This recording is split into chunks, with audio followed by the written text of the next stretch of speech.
But speaking of shooting, let's talk shooting guards, fellas. Before we do that, I Hey. got to bring this conversation up before we move off of Jokic. Oh yeah. You'll hear us refer to this, the people out there that's not in the group, which we want all people to join the group. If you want, send me, Dante, or Jerry a personal message saying you would like into the group. We want to grow the trash talking nation or the old head nation. But this conversation came up a day or two ago on a post, Yes, it did. authored by my boy Dante, Mr. Dante. Can you tell the people what you said in the post? Man, hold on, let me pull the poster. I should have had it ready already. But go ahead, I brother. got you. I got you. I got you. I So the should have had post it ready. basically said, who would you cut out of these centers? These Shaq, 5 centers. Akeem Olajuwon, David Robinson, Pat Ewing, or Joker. A lot of the conversation was around Pat Ewing, Right. and some of it was around Pat Ewing and Joker. Right. Couple of David Robinsons, but those two seem to be the main two people said they would cut, either Patrick Ewing or the Joker. And my only thing was I didn't even say who I would cut. Only thing I responded to, I saw a lot of Pats in there. But my problem with that is people think about old broke down, no knee Pat when they think about Pat at this point. People our age, something which is crazy to me because we saw him when he was young, and they forget that Pat was athletic when it first started. You know what I'm saying? Absolutely. He didn't look the same way at the end that he did in the beginning, and I think he doesn't get a lot of respect because people forget what he was early on at Georgetown and when he got to the Knicks. That was my only point about it. Just dismissing Pat like that is just flagrantly out of bounds to me, dog. He better. And then here's where I believe a lot where Pat gets a lot of disrespect. The Nick hate. Like I hated the Knicks. I Right. hated I Monkey think a Man, lot of us Patrick Ewing, did. because I was a Bulls fan. I hated the Knicks. Right. Still do in some aspects.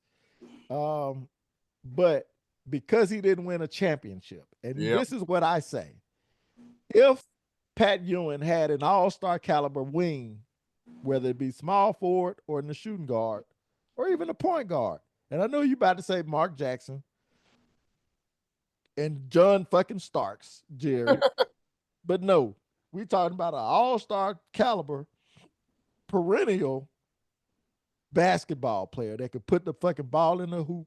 It wasn't a basket case in the head with John Starks. John Starks cost them the series against the Rockets with that poor ass shooting effort that he had in Game 7. Now I was happy because I didn't want the Knicks to win, but that's where a lot of the Pat Ewing disrespect come from for me, because he was one of the best shooting big men in the game, especially when he got older. And like you said, Dante, when he was younger, he was as explosive as a center as you could possibly have. He could beat your Yes. shots. He could rebound. He was a menace. See, And that's so, my thing. When we get in these conversations, people, and that kills me too. That bothers me a lot too. Defense goes out the window all the right. sudden. It don't matter. It don't matter. When you want to pump up Joker, defense don't matter. You know what I'm saying? Get the fuck out of here, dog. Pat Ewing had a better game to me than David Robinson. I'm gonna respect Jokic's offensive game, but if I want offense and defense, and when we put Jokic up against the bigs of the best bigs, the worst. I can only put him up against Embiid, his contemporary. Oh my God! All right, eats his ass for lunch. Stop! He the worst. He one of the worst defensive centers of all time. Hold on, the worst. Hold on. The worst. Hey, listen, world, America, Birmingham, whatever you want. Listen, please continue to take us serious. No, that's when we have that's a fact. When we have people, we speak truth to power like around Greg that says that Pat Ewing had a better offensive package than David Robinson. Sir, yeah, to me, David Robinson, who has fought for scoring titles, sir. That David Robinson who is David Robinson. David Robinson, Patrick Ewing had man, if you don't stop that shit. Listen, first of all, to say that people forget who Pat was, blah, blah, blah. Yeah, there's some millennials that do that. I don't, and Knick fans are always gonna stick No, we up talking for about some Gen Xers. We talking about the people they in are our age. always going Right, to right. Knick fans are always going to pump up Big Pat. Pat was a great center, no doubt about it. When he came, he didn't even have an offensive game. When he was in Georgetown, he was all defense. Okay? All defense in Georgetown. They had him blocking goaltending shots in a championship game on purpose. You hear me? This dude was all defense. When he came into the league, he played alongside Cartwright, who was an all-star center at the time. Yeah, Big Pat balled out. He was scoring 19, 20 points a game when he came into the league. Like you said, yeah, he developed the jump shot and all of that. Yes, he was athletic. But miss me with him being better than any of those players. And no, I'm not a guy that throws out defense. Defense is key. But tell me when he won a defensive player of the year. Tell me that. Tell me when Big Pat was grabbing the most rebounds in a season. Tell me the year that he was one of the leading scorers in the league. Tell me that season. It doesn't exist.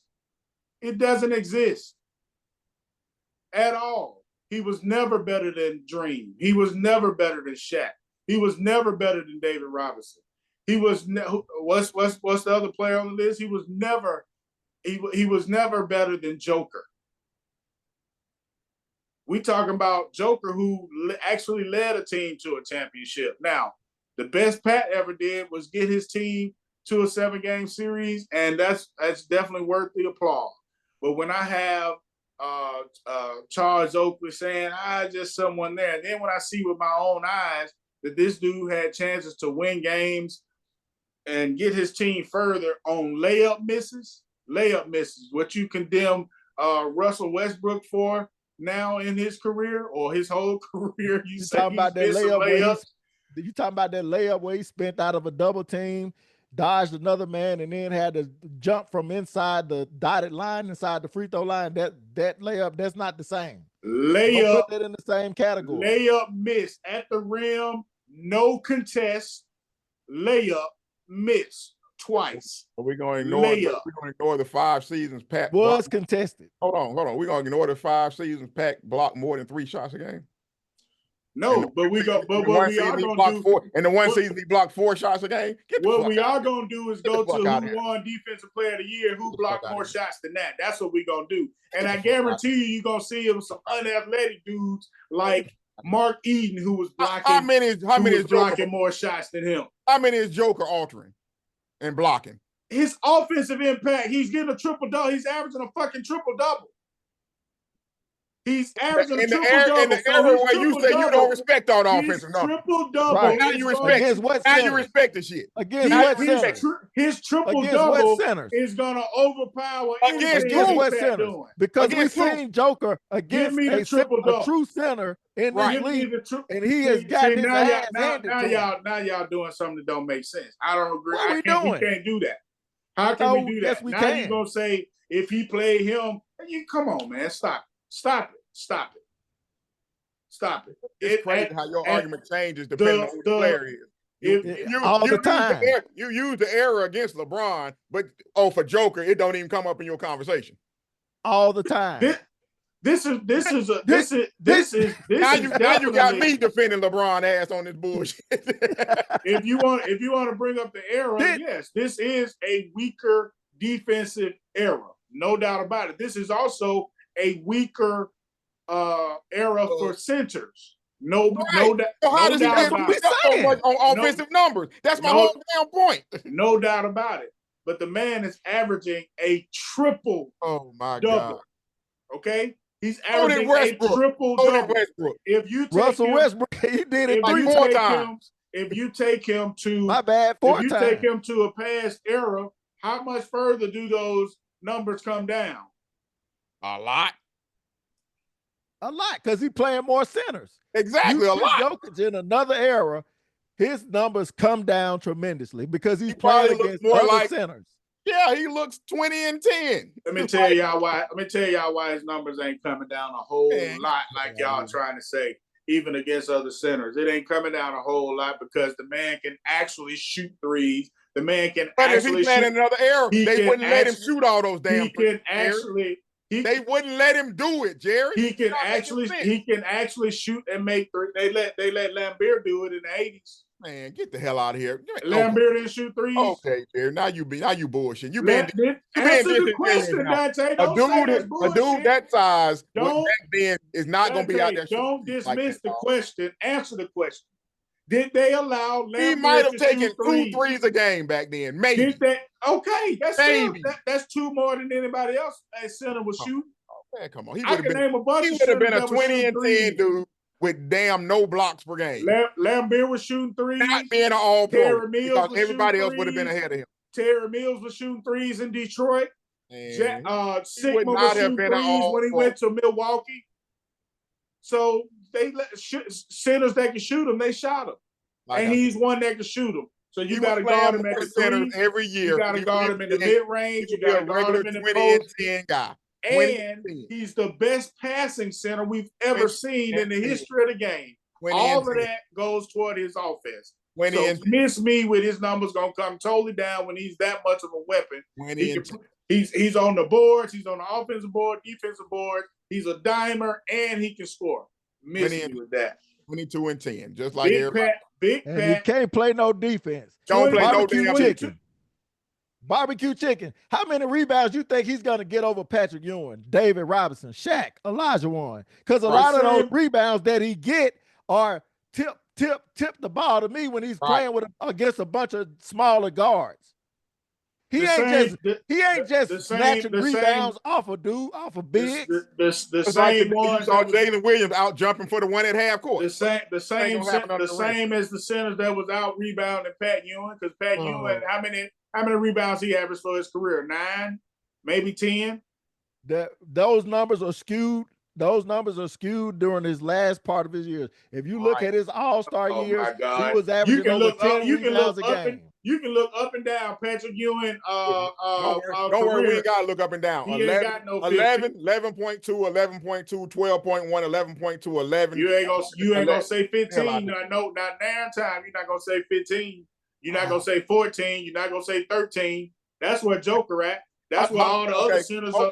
How many 14s are on Shaq's resume? Give them to me. You ain't gonna tell. Give them to me. The ones on Shaq's resume, give them to me. Hey, did Charles Barkley getting 14 and 15 rebounds a game in the same league that he was in? Was 6'7" Dennis Rodman getting 18 and 19 boards? We talking about center. We talking about center. Shaq in that minute. Shaq in that minute. So if these power forwards are getting 15 to 18 boards, tell me why Patrick Ewing ain't doing it, but the Joker ain't gonna do it. Miss me. Shaq averaged 10.9 rebounds. What the hell are you talking about? So what are you talking about? I'm not the biggest player. I'm not the biggest dude on Shaq. Y'all impressed by Shaq. I ain't got Shaq in my top 10. Oh, here we go. Your top 10 trash. Your top 10 is horrible. Right. You ain't got Shaq in your top 10. Shaq is not in my top 10. Hey, man, I ain't making shit up. Mount Rushmore, be please. I'm about to, but let me go and kill him again. David Robinson, 10.6 for his career. So what are you talking about? That's great. That's excellent.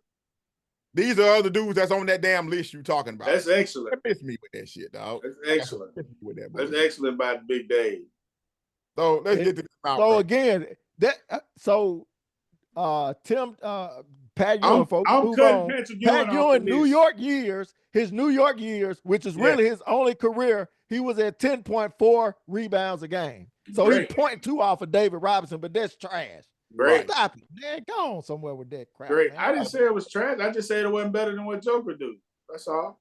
Against guards. I left David Robinson on the list, if you notice. David Robinson is on the list. Keep him on. Cut Patrick Ewing out of here. Pack him up. Pack Joker ass up. Put him in another era. He's just another dude. He's just another dude. He'd be good, but he wouldn't be as dynamic as he is. Mount Yeah. Rushmore. Mount Mount Rushmore. Rushmore, man. We on to the shooting guards. This one should be damn easy. You know what I'm saying? That's why we mixing it in the middle of the show. This one should be pretty damn simple. Which one of y'all want to go first, man? And for his career, Jokers is at 10.9. It don't matter. It don't. Thank you. Hey, it don't matter. I don't care who go first. Go ahead, G. Because this one, I think this one pretty much. Oh, this pretty simple. My last one may give some pushback because, and let me start there. We'll start with my last one. So I added this dude. I know the conversation about what is his true position. I didn't have it in my point guard one. So I got to put him in my shooting guard one. Jerry Man, West. you better not say Allen Iverson. Jesus Christ. I said Jerry West. I want to put Allen Iverson in another category. Jerry West is a point guard, man. What's y'all? Whatever. Jerry West was a point guard. Dwayne Wade, Kobe Bryant, and Allen Iverson. I'm just playing Michael Jordan. All right.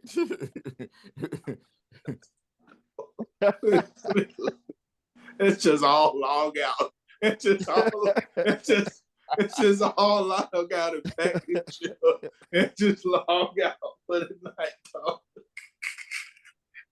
Who you got, Jerry? Oh, the GOAT, Michael Jordan, Kobe Bryant. Going with D Wade at 3. And I had to go back and look over some stuff. I had to go back and look over some stuff for the 4th. But I'm gonna go ahead and go.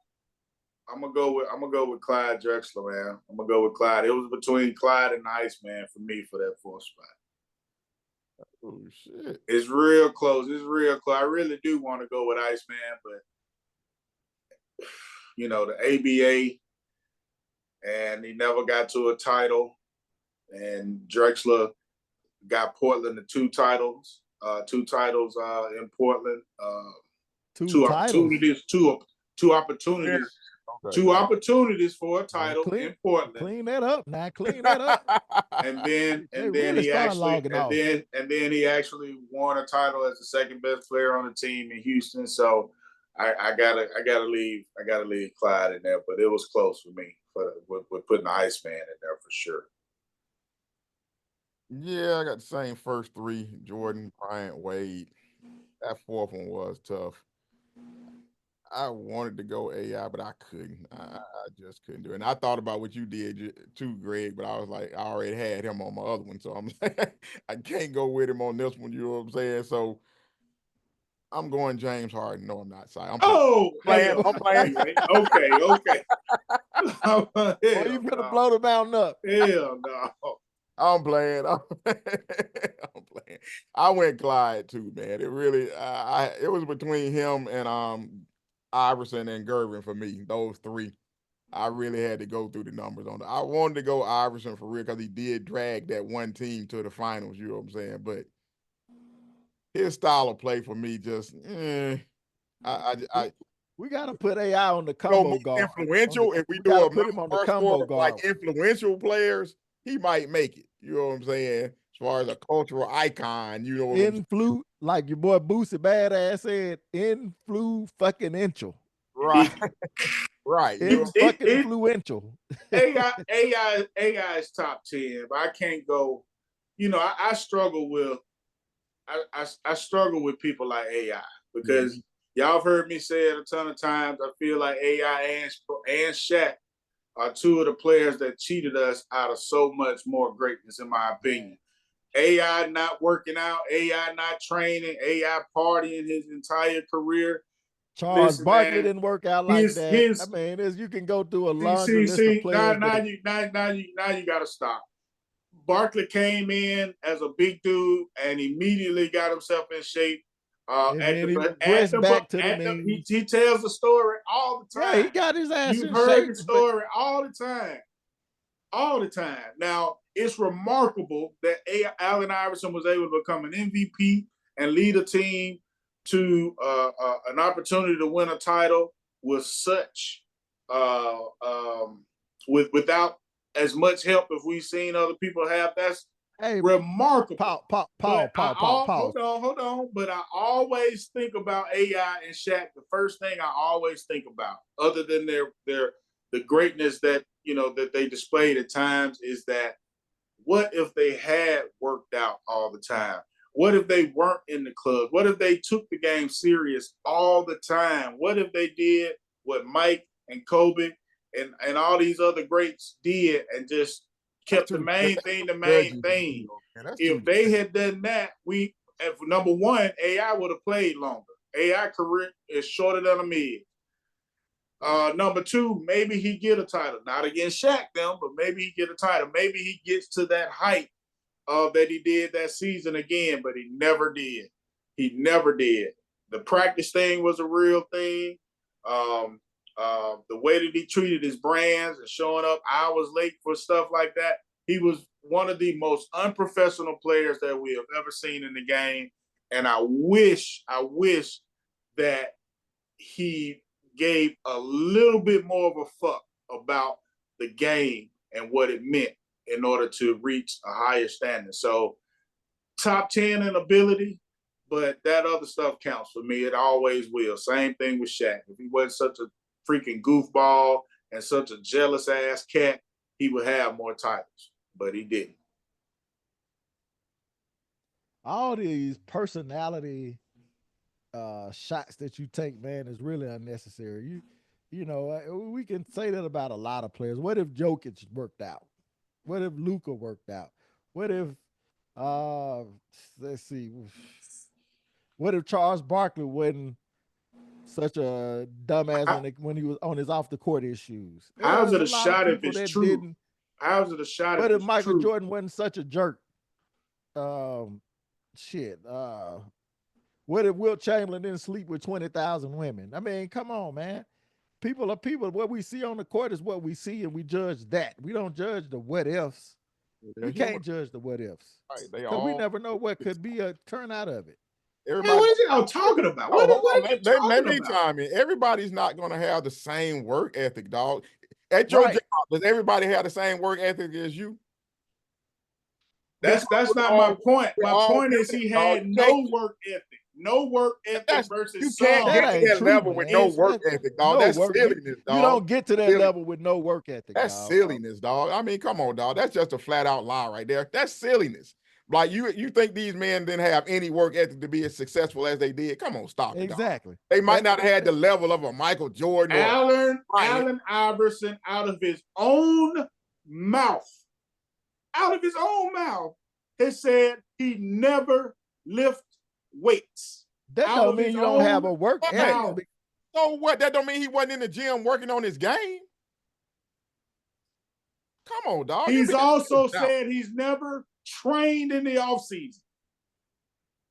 I ain't never heard that. I ain't never heard all that. That man said it himself. You can go listen to. I don't believe that he didn't. I don't believe that he didn't train his body to play NBA basketball. He said it himself. And if that's the case, you can listen to the interview with Dante Jones on the Mount Rushmore. If he never trained, never worked out, and was good as he was, I mean, shit. I just said that is part of his greatness. I said that. But what if he took the game serious? Then he would have been a hell of a lot better player. What are we talking about, man? Practice? We talking about practice? He wouldn't have been. He wouldn't have been so. Not the game. Go look at his. Go look at his games played. Bubba Chuck was what he was. We got what we got out of Bubba Chuck. He did what he had to do. Okay? Dante Jones gave the most vivid description of that dude's offseason. He said that leaving the gym, he not leaving the gym, but he. Do you think Larry Bird worked out?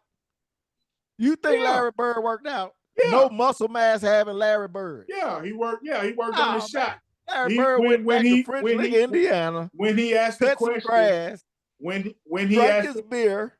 When he asked the question, y'all don't listen to the greats.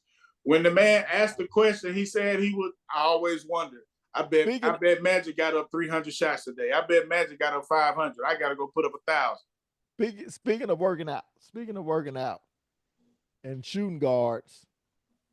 Let's do this. This is another trending topic on the group page. And again, folks, if you want to invite to see what we're talking about on a daily basis, shoot us a message, a DM us. Dante, Greg, Jerry Wren, Greg Sears, Dante Beatty. T-Mac and James Harden. The debate got real hot and heavy with a couple of our group members. Derek Kelsey, he's been on the podcast. Hopefully we can get Leonard Robinson on here one day. But they were very adamant about James Harden because the conversation came, it went like this. I posted a video of a lot of players in his era, some comments from Kobe, comments from a lot of players that went up against T-Mac, and they were singing his praises. I said, if I'm doing the top 75 players and I'm discounting, some of the MVPs and all of that stuff, I'm taking T-Mac is a better shooting guard than James Harden. I'm taking T-Mac in my top 75. Now, some people disagree with that.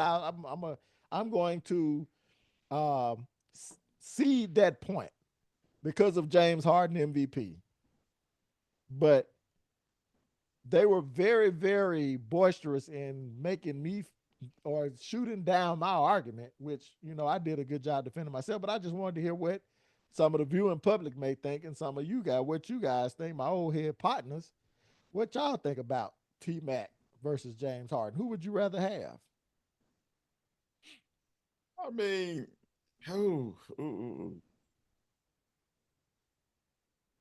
I'm probably going to go T-Mac. You know what I'm saying? Harden, man. But I feel like it's a biased thing for me because we've seen him now in the playoffs. And it's been, man. That means a lot to me. You know what I'm saying? Now, if we just strictly going who's a better basketball player, man, still probably give me T-Mac. You know what I'm saying? But I think it's closer than a lot of people in the group. Some of the people in the group were saying who was with. Most other people agree with me. They was the only two. I'm kind of with you that I'm probably gonna go T-Mac. You know what I'm saying? But Harden, that style of play that he had to win all those awards and scoring titles and all that dribbling the air out of the damn ball all the time. Thank you. I don't like that style of play, so I'll admit I'm biased against the style of play. Same thing with Luka. I don't like watching it. You know what I'm saying? For me, and yeah, give me T-Mac, man. Give me T-Mac over that whole style of play of one man having the ball for 20 seconds or the shot clock until he make a decision on what to do. Yeah, give me T-Mac, man. It's T-Mac for me, but when you look at it in terms of the top 75, there's other players that I would take off the top 75 before I took off James Harden. Yeah. It would be hard for me to take James Harden Harden off. be my first one up out of there. Nah. There's some old school cats, that I mentioned. I ain't messing with nobody in the 50. I ain't messing with nobody in the 50 because again, a lot of those players I didn't watch play. Right. So I'm going to lean on the authorities that watched them play. Now, if you telling me some of the players that did play, some of the players that played from the mid 80s forward, it's Damian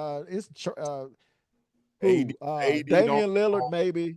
It would be the players that it would be all the players. I'm just gonna put it that way though. AD coming off before Harden for me. I'm sorry. AD coming off. He coming off. Oh man, he ain't done enough, dog. He coming off. He won a title. Yeah, good. He won MVP. Hey, he played defense. Hey. AD played defense. Now there's some players in the 50 for sure for me. We can come back and look at some of that, but you're talking about founders of the league kind of stuff where, you know what I'm saying? I can't really. I would only be looking to that last 25. I'll be looking. Nobody in the 50 would come off of me. Because if you go that way about it, as far as just playing the game of basketball, you take a lot of them off. You know what I'm saying? See, because people don't like to hear me say I'd have James Worthy up off of that thing, but, that's just me.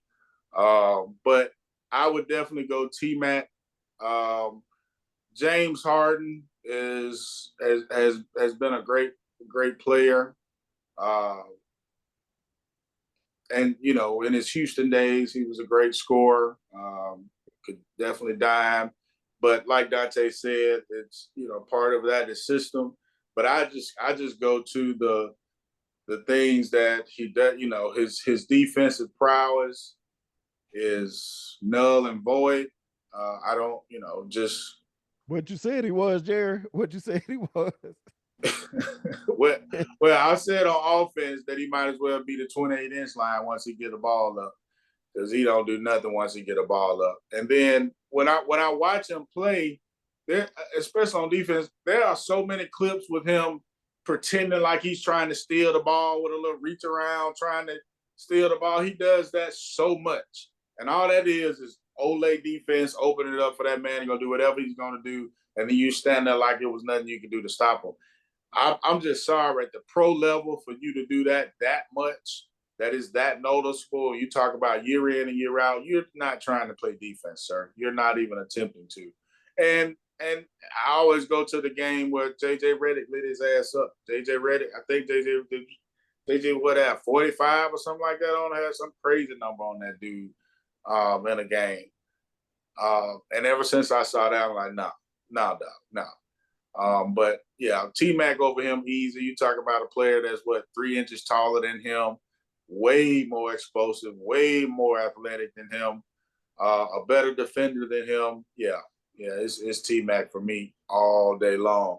Now, if you're gonna judge about their career, if you're judging about their career and not their abilities, career-wise, you would have to lean toward James Harden. But that's what I want to get in. That was their main sticking point, was the career accomplishments.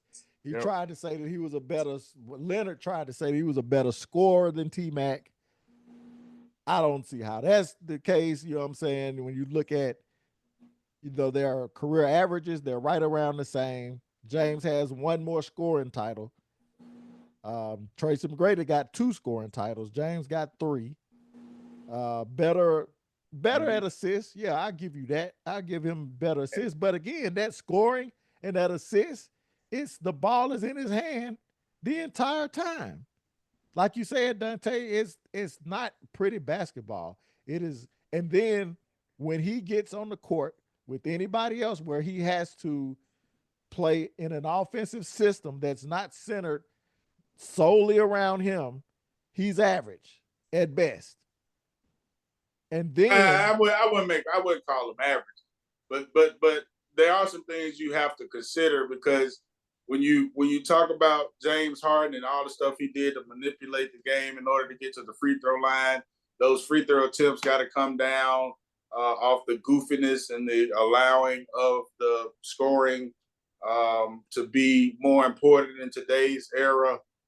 So the flopping, then you got to look at the step backs, the traveling forwards and backwards and side to side or whatever in a different era. That all of that's traveling. So that's probably 6 to 8 points a game that's off there. So it's just there's so much you have to that I consider, that I'm willing to consider that T-Mac is better for me. Even if you go to the thing I don't like to do, if you just switch them and put them into different eras and put them on those other teams, do they have that same success? And to me, the answer is no. The answer is no. I don't think James Harden could play in the previous eras in that style of play. Not like that. Because, trying to move him around and stuff, he don't like to do nothing without the ball. He does not like to play. He likes to play pickup ball when he's in the gym, on a professional gym. And without that, it's nothing. And then lastly, like you mentioned, Greg, is that, when it's time to really get it done, he's had some great teams. You know what I'm saying? He's had the proper amount of defensive players to play alongside. When you talk about Ariza, Beverly, and then in one year he had Ariza, Beverly, and Dwight Howard. Clint Capella. You know what I'm saying? Clint Capella came after Howard. He had another defensive center, Ashik. He had him, the foreigner. Then he played alongside Chris Paul, one of the greatest point guards of all time. Yeah, you wanted to stick him in the corner, but that was his most successful team, right? Then wasn't that the team that went to the Western Conference Finals and lost once Chris Paul got hurt? So, Yep. you know, I always give him a little love for that because I think they actually would have won that series had Paul not gotten hurt. I think they were actually going to win. But if James Harden, that guy, get it not done. not with James on the team. What did he shoot, like 2 for 27 that game? That was the game when they missed 27 threes in a row. Threes in a row, yeah.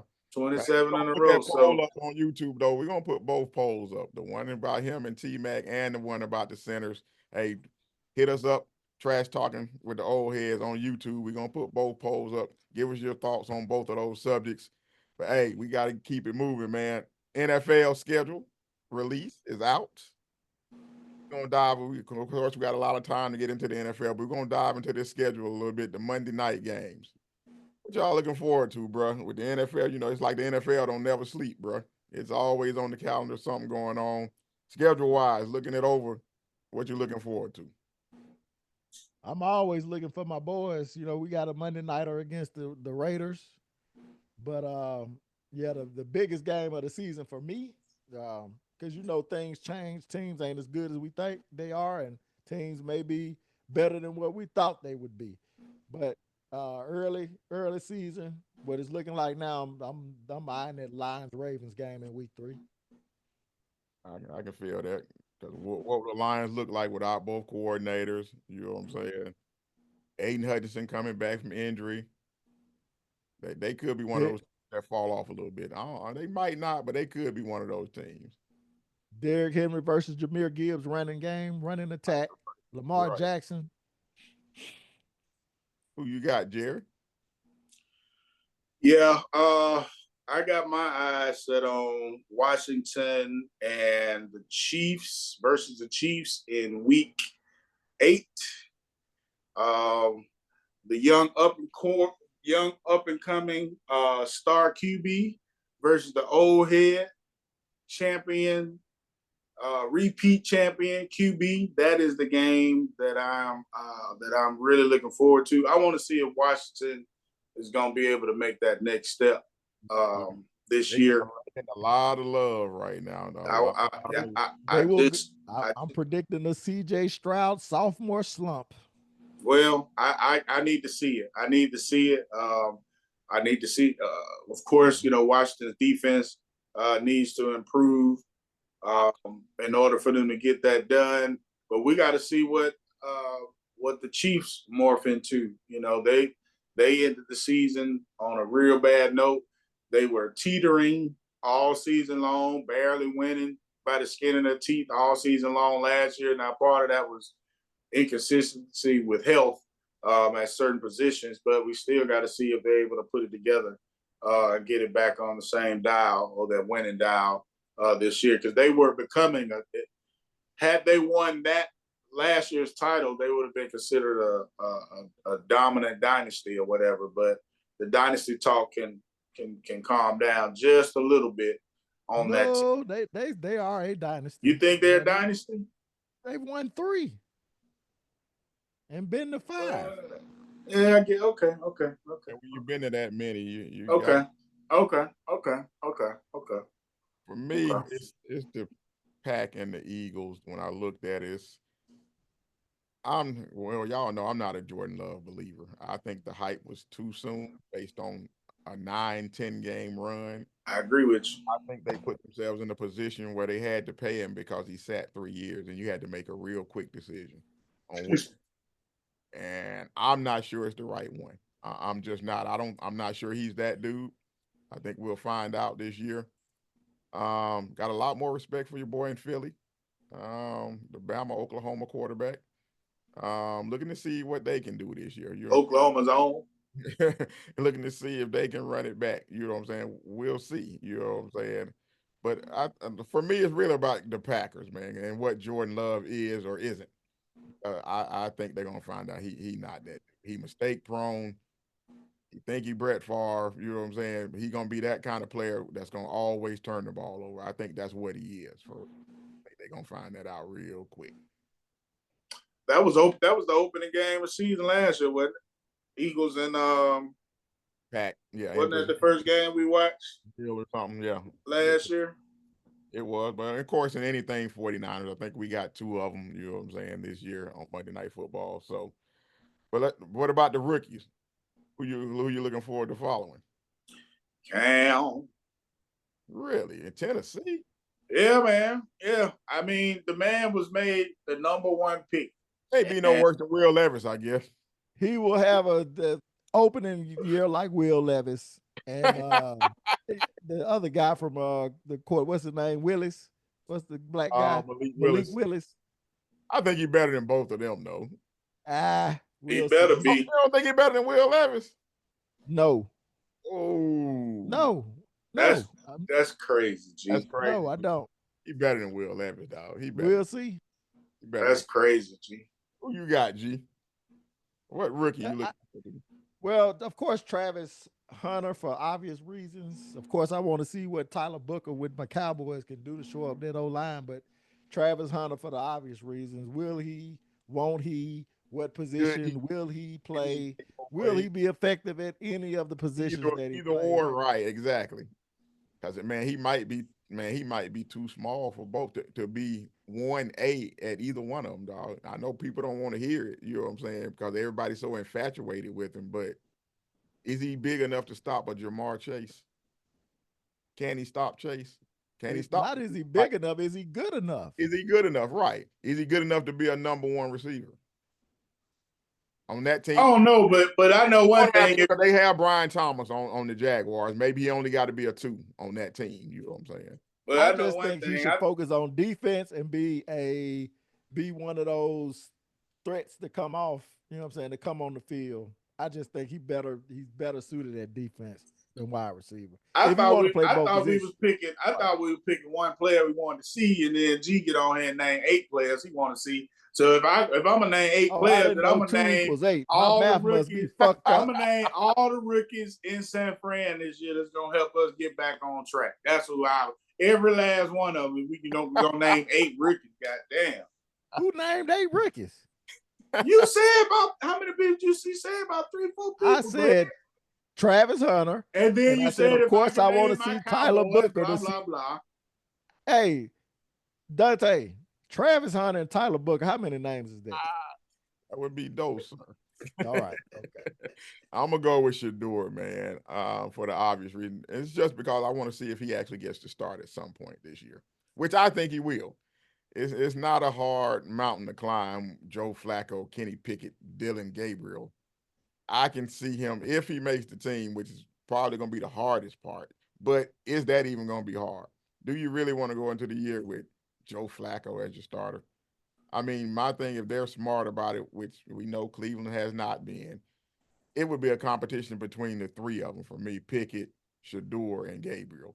I don't even know why Joe Flacco would be there just to be the mentor for me.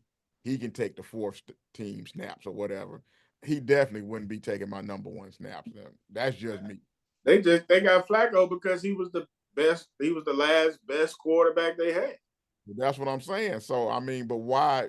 He's not your future. Why let him take those first team snaps coming into camp? I don't understand that whole thinking. You know what I'm saying? I don't want to roll out Joe Flacco week 1 anyway. So for me, it would be a competition between the 3 young dudes, and let me see which one of y'all the best. You know what I'm saying? They should have just kept Joe Flacco after that season he had. That's what they should have done. But it's the Browns, so we can't expect them to be consistent and do nothing right for a long time. So the best thing they've done in the last few years is keep Myles Garrett under contract year in and year out. And they almost messed that up. Yeah. But for the Niner fans out there, y'all know what time it is now. Bang, bang. It's back. Ass bang. The Bang Bang Report is back because we got big news, baby. Big news in 49er land. Brock Purdy locked up. $265 million, or at least that's the reported amount. $265, $100 million guaranteed at signing, 181 million. They say guaranteed overall. All of it's not. Some of it is guaranteed for injury. I think it's 161. That's totally guaranteed. But when you look at the terms, it came out. It's more they ripped up this year's contract basically and added it to it. So it's really 6 years. So he averaging about 45 mil per year, which is right where we said he was supposed to be. You know what I'm saying? That's what you want to pay him. And he only 8.5 mil this year against the cap. So beautiful work by the front office of the San Francisco 49ers, not getting Dak Prescotted by Brock Purdy. You know what I'm saying? Doing what they needed to do, getting your quarterback locked up because he is your best option right now. But after about 3 years, when they said it too, we can get out after 3 years if it's not working out. So beautiful work. We do what we do because we are not the Dallas Cowboys. We know how to run the franchise and keep everything moving. And we got money. What's we your got thought? money. That's What's your thoughts on the signing? Of course, I think it's a win-win because Brock gets his money for what he's done for us. 2 NFC championship games, took it to the Super Bowl. He gets his payday, you know what I'm saying? But he doesn't hamstring the organization either. So win-win for us and Brock. What's your thoughts, brother? What's Saeed? That's my thought. Saeed. That's what I'm talking about. Listen, man, we got money. We got money to burn. We got money to play with.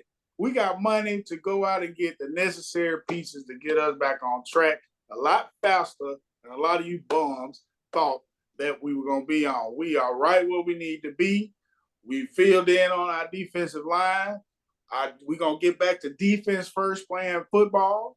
We'll figure out the offense. We will figure out the offense, no doubt. But I feel like with this move, with the quarterback contract, is going to allow us to get a integral piece to keep us rolling.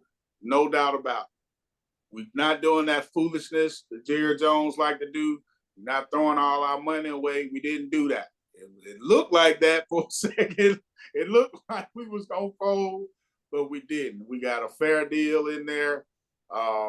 And we look good. We look good for our future right now because I was actually looking to go into this season, you know, like, man, we might not even get close to the playoffs, but I think we're going to be a good team. We got to see what these rookies are going to do because we're going to really, really need them to pull their own weight. But we're right there. We are right there. One move away. That over-under at 10.5. Yeah, and we'll benefit from the schedule. We'll benefit a little bit from scheduling, but like we always say, Vegas knows something. Yeah, they do, but I'm gonna go 10-7. I don't think I would probably take the under because we're gonna have a really, really young defense. From what I'm hearing, maybe as much as 3 or 4 rookies starting on defense. That's always an issue. You know, there's always a learning curve, especially on the D. When 3 of them could be starting on the D line, that could be an issue early on while they're learning. But I'm looking forward to it, man. The key to me is Christian McCaffrey's health. Where is he? Is he actually back to form or no? If he's back to form, I think we can definitely. I would probably take the over, but I'm betting that he gonna miss some games. You know what I'm saying? So especially with us never really finding out what was. But it was exactly. Right. What's the issue, right? Yeah.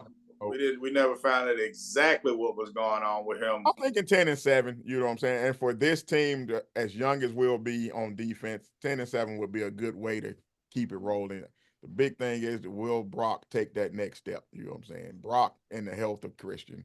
But as far as the Niners, it's bang, bang all day. Greg, any hating thoughts? I know you got a couple. In the words of Kirk Cousins, you like that? 45 mil versus number one, right, the math ain't mathing. 165 million guaranteed don't equate to 45 million. He actually, based on my reporting, shows he's at about 53 mil guaranteed. That's because the agent put out no.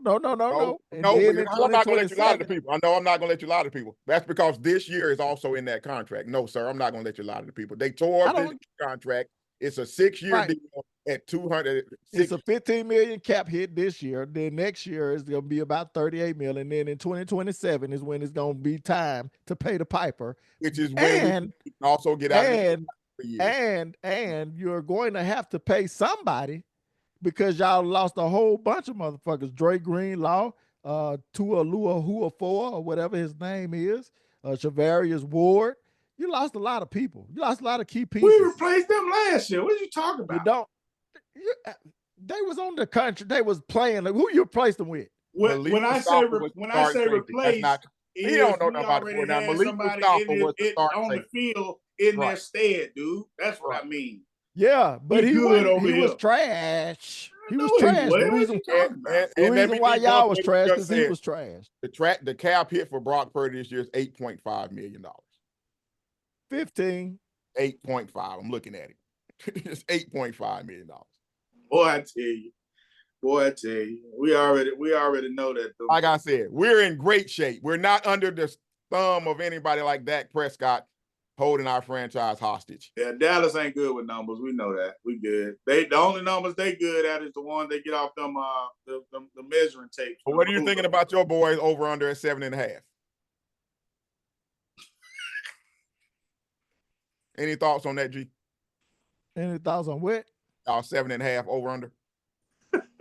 Hey, we getting rid of that contract in about 2 years.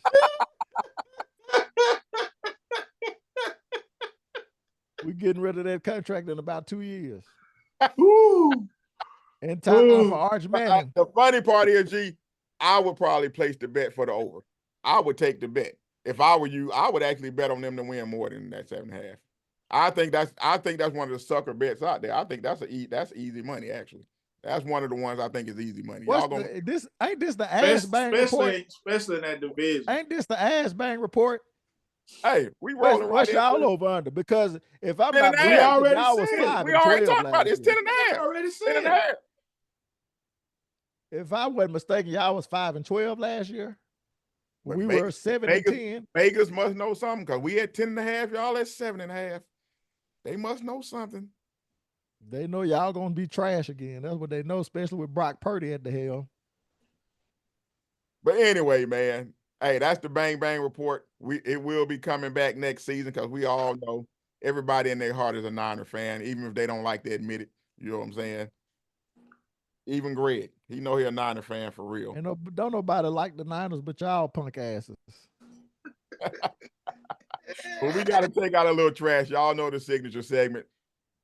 We got to take out a little trash this week, and we would be remiss if we did not talk about the diddler and the trial of the century. Fellas, who is the trash? Let me ask that question. Who's the trash? Is it Diddler or is it Cassie? Let me Both go. of them. Let me go first because y'all gonna have a lot more to say than I do. Oh man, I'm so sick and tired of our celebrity folk being in these situations. You don't want to see anybody in these type of situations.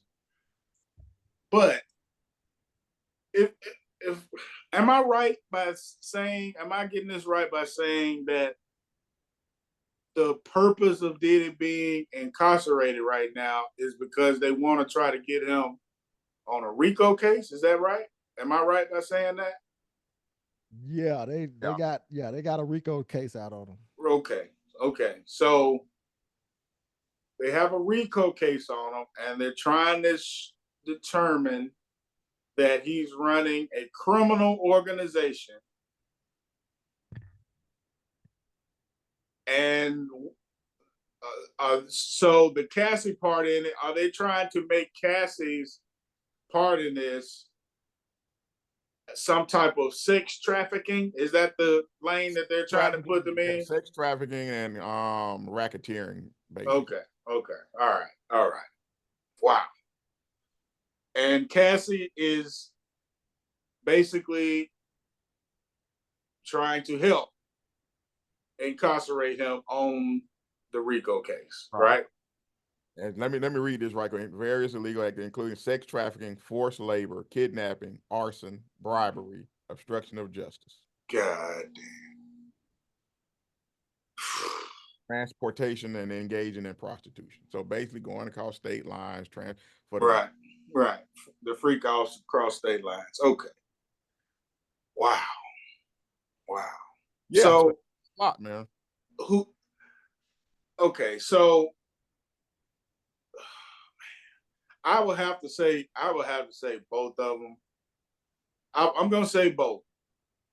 I'll be real short on Diddy. Both Diddy, you become a billionaire. They say to become a billionaire, you got to do some dirt. They say that, and it looks like some of his is coming to fruition. It, I continue to go back to the video of him beating and stomping this woman.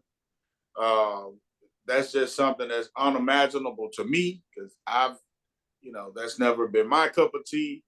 I've never been close to anybody that's lived that type of life as far as having that much animosity toward women. Yes, you can say that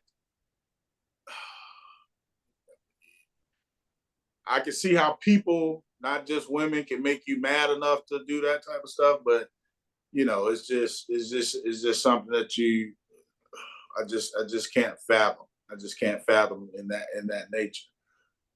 So yeah, you need to be punished for if any of this is true. You need to be punished for that. On the Cassie side, I watched a female speak on it a couple of days ago, and she tried to attribute Cassie's part in this, as far as taking down Diddy, is that she felt like Cassie is upset that she wasn't set up as pretty after all the work she put in, whether it's in the sex or whatever the case may, whatever she was doing for Diddy, that she wasn't set up as pretty as other women that worked with Diddy in that manner or that were girlfriends to him did. Now, if that's true, that's completely foul, especially when it sounds like you were a willing participant in some of the stuff that's being talked about on this case. So that's really all I got. Is bad on both parts. I can't really judge, one or the other. Is all despicable human behavior on Diddy's part. And then if she has some lying in what she's saying, and that's despicable too, especially when you're talking about putting somebody behind bars, probably for the rest of their life. Not probably, but for the rest of their life. So, tough situation. You hate to see it. For her situation, she got paid for. That's right. That's right. She took a settlement. She won a lawsuit. Million. So it's not her that's, she's just testifying for their relationship for the Fed's case. You know what I'm saying? So it wasn't her that initiated the case. Well, it came to light, and some of the allegations started, and I think the Fed case, jump started because of the Cassie situation. But my thoughts about it is they both of them trash. Both of them trash.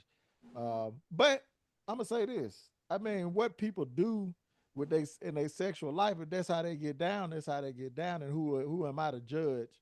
They sexual perversiveness or their depravity.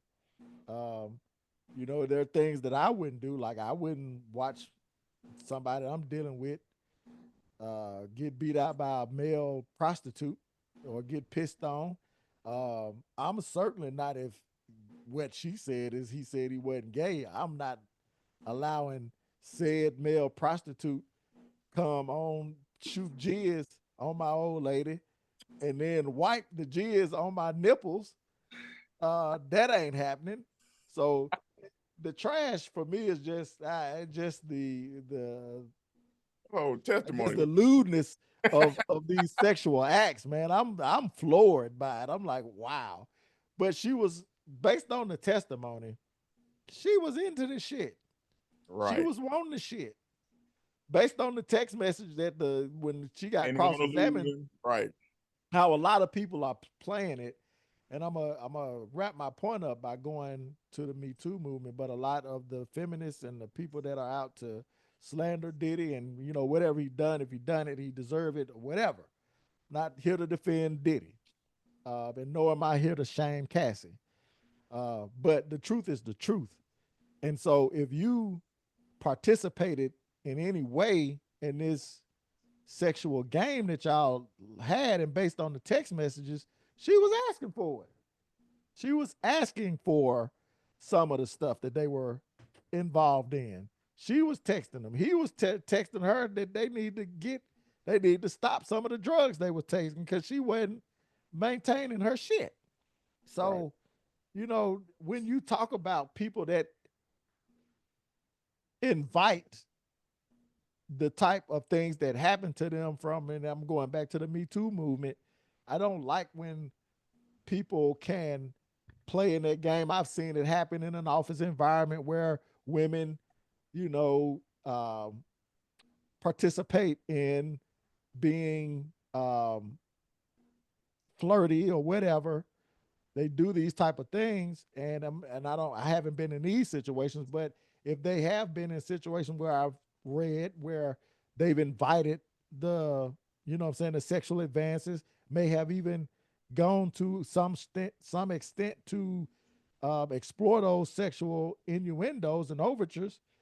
But then when the situation becomes disadvantageous for them, or they see an opportunity to get some money or to make some waves in some way or another and try to slander that person or besmirch their name or try to create these narratives that it was unwanted, then that's where I have a problem. Now, if they are true, truly being taken advantage of, unwanted sexual advances, unwanted favors being asked in favor of getting a promotion or, getting your opportunity to be a big time star or celebrity, yeah, those things need to be called to the forefront and they need to be prosecuted.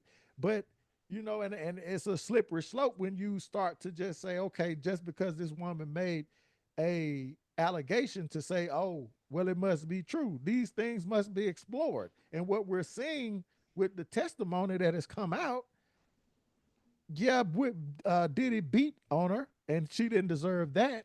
And he should definitely be punished for that, which she already got paid for.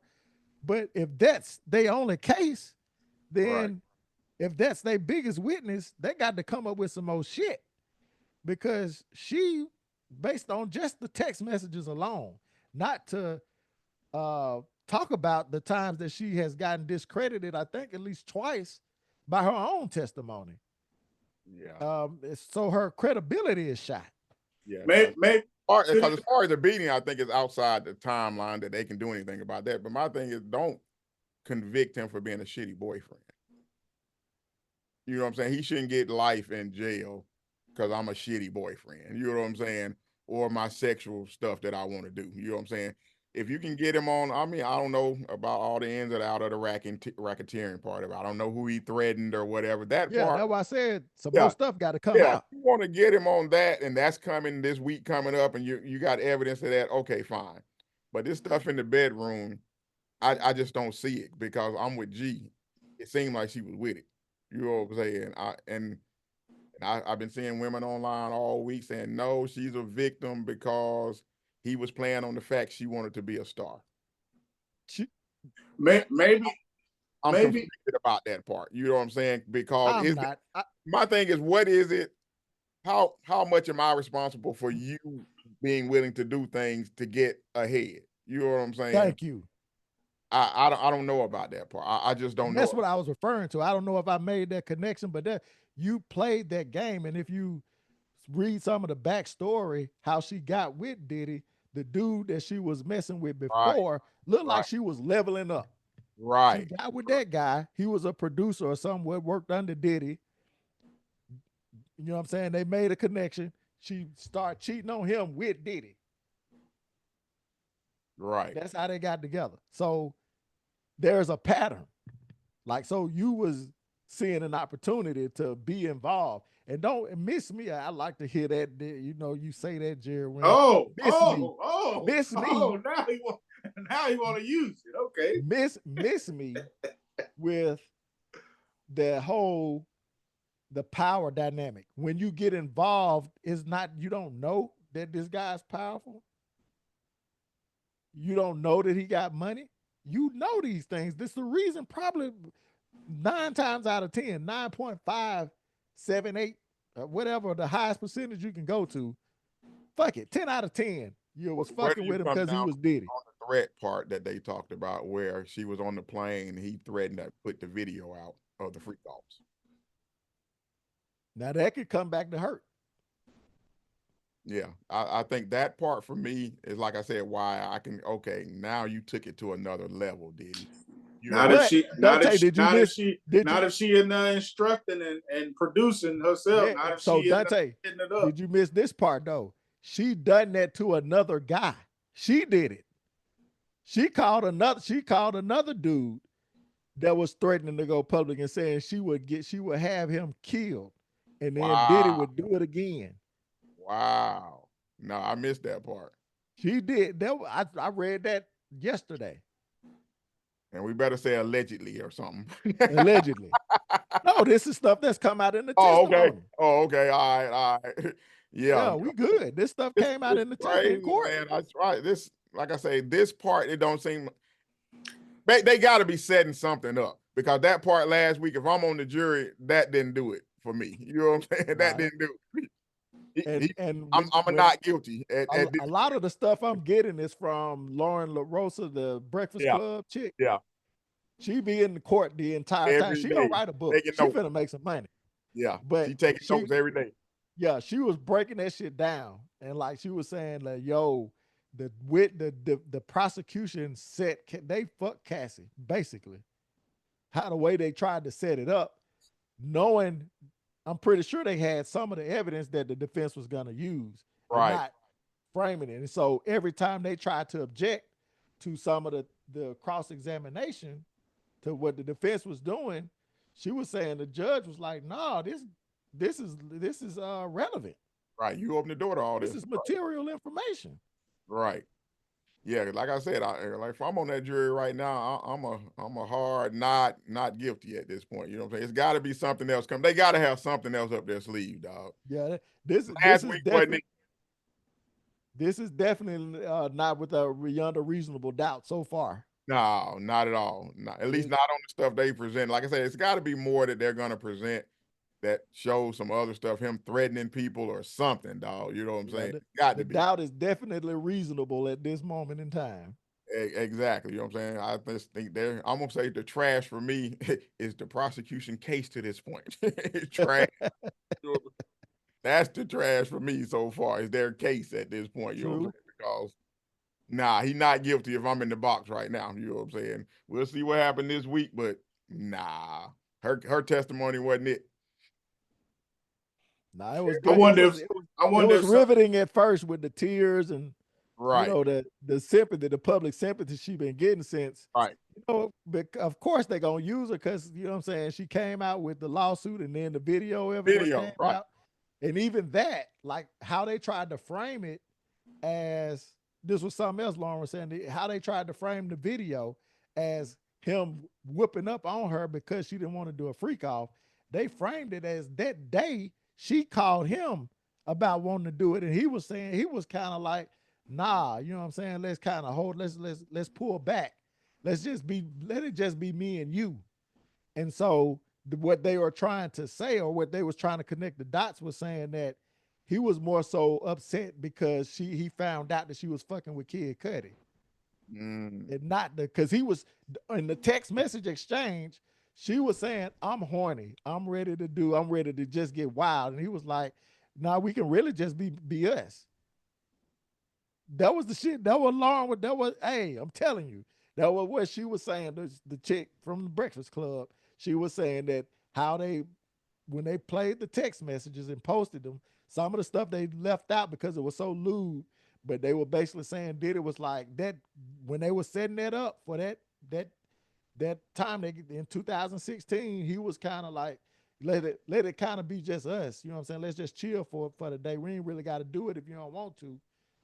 And she was like, nah, I'm horny. You know what I'm saying? Let's just go wild. Like that's what she was saying. And so it's so crazy because you have Lauren, who's a woman, and she's describing exactly what she's seeing and hearing in the courtroom. And then you have these other people,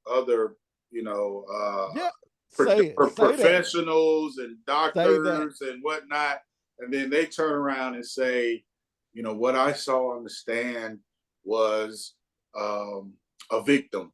Right. I saw a victim, and that's that's a sign of this and a sign of that, from my experience and blah blah blah. And I'm just like, how can it be? It can't be both. How can it be both? Right. How? Right. I don't understand. You can go out and look at, and I did this today. Early this morning, I went and looked at some of the reporting from the national news services, and they are doing exactly what you said. She's a victim. They are playing all of their scripts, all of their press releases, all of their articles say the same, paint the same narrative. None of them are saying nothing. None of them are saying anything about the cross-examination other than she got cross-examined. They're not saying none of the stuff. Lauren, who is in the courtroom hearing this shit, she don't have a side to, she don't have any, you know what I'm saying, no narrative to paint. Right. And let me ask this question, because I know we got to wrap up. How much do you think any of this has to do with him threatening them white folks? Because the timing is mighty curious, dog. Listen, man, us as black folks, we have the right to believe these conspiracies because we know that it's been done since the beginning of time. And he got out of hand. So, and again, we're not, I'm not, and I don't think the podcast, I know Dante, you're not, Jerry, you're not. We are not absolving Diddy for his crimes or anything that he did. Absolutely not. For what we know right now, if he did, what we know right now, being a sexual deviant and beating on women, right? But we know that there is a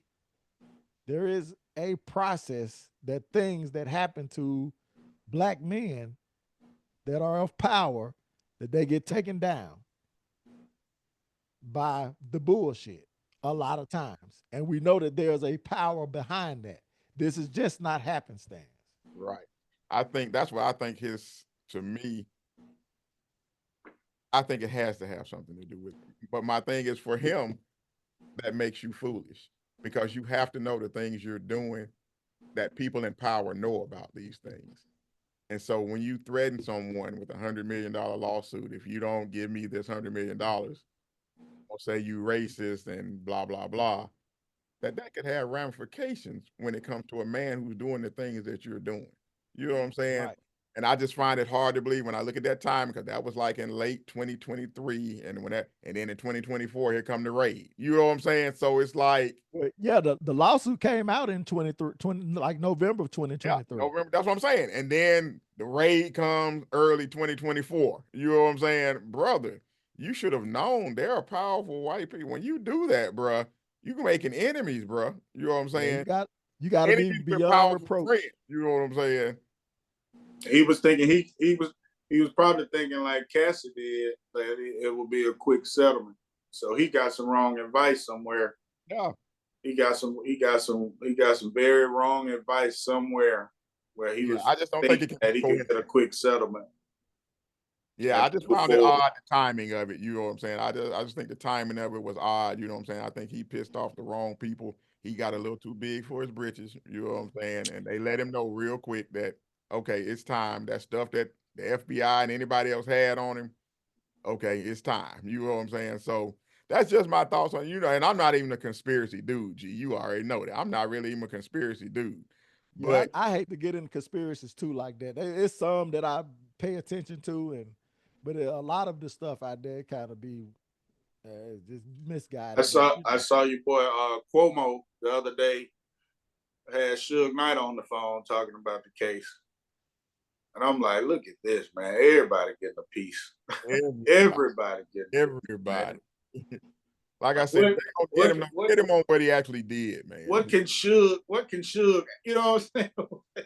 What can he add to it? Suge started off by saying, well, first of all, all this is a terrible situation, blah, blah, blah. But, the thing I just hate to see, man, is that, that man kids and his daughters in there got to hear this type of stuff. I'm like, man, miss me, dog. You feel sorry. You don't feel sorry for that man kids. They're making a show out of it, though. I'm like, wow. Yeah, it's turned into just theater at this point in TV shows, you know what I'm saying? But we'll see, man. see what happens, what comes out of it this week, man. Like I said, at this point, so it's a not guilty for me through the first week. But hey, thank y'all for joining us, man. Trash talking with the old heads. Hey, we'll be back in studio. We haven't forgot about the studio, but we definitely will be back in studio. Don't forget to hit that like and subscribe button. Trash talking with the old heads on YouTube. We definitely appreciate it. Hey, also hit the Facebook page. Don't forget Trash Talking with the Old Heads. If you want to be a part of the conversation, like G said earlier, hit us up on Facebook, Trash Talking with the Old Heads. Any last words, fellas, before we get up out of here? Nothing, my boy. Good to be back. Good to be back. Good to be playing like a champion once again. West Side? West Side. Bang, bang. We out. It's going to be one of the worst NBA finals ever. Especially if the Pacers make it. It is what it is.